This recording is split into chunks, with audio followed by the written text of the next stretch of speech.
মশলা বাটছো? হ্যাঁ। কি করছো গো? মশলা বাটছি, মাংস করবো। মাংস করবে? হ্যাঁ। শিলে বাটা একদম মশলা দিয়ে জমে যাবে গো। পেঁয়াজটা আদা দাও। পেঁয়াজটা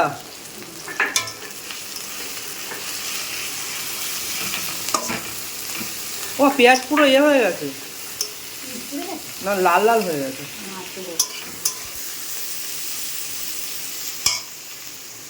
কি আলু ও মেটে এনেছো মা? বাহ। ও মা, হ্যাঁ। হয়ে গেছে হ্যাঁ। মাংস? এটা কি গরম মশলা দিচ্ছ? হ্যাঁ। এটা দিলে হয়ে যায়? হ্যাঁ। আরে দাও মা, খিদে পেয়েছে খুব জোর। স্নান করে দিচ্ছি।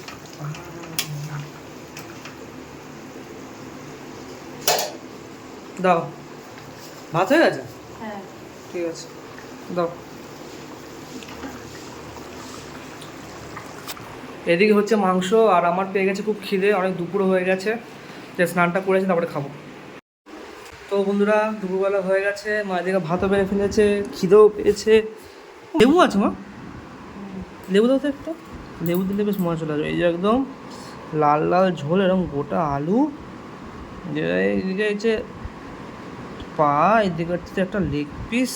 ওহো, যেহেতু অনেকটা কষা মাংস খেয়ে নি, তাই ভাতের সাথে আর মাংস বেশি চলবে না, ঝোল আর আলু দিয়ে আর পাতলা এক পিস মাংস দিয়ে গল্প শেষ।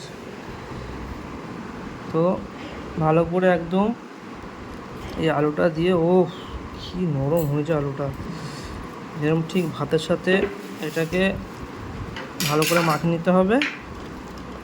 মাখিয়ে নিয়ে আর এখান থেকে একটু মাংস নিতে হবে।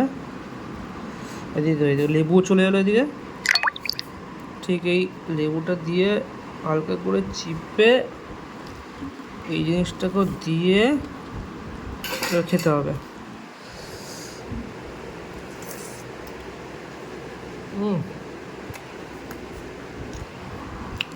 একটু লেবু দিয়ে দেবো।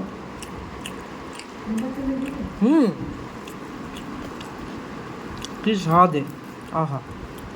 আর একটু লেগ পিসটাও খেতে হবে।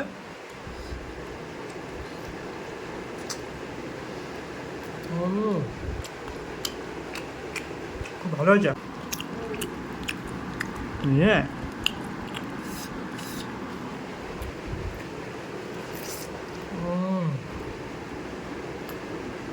লেবুটা দিয়ে জমে গেছে।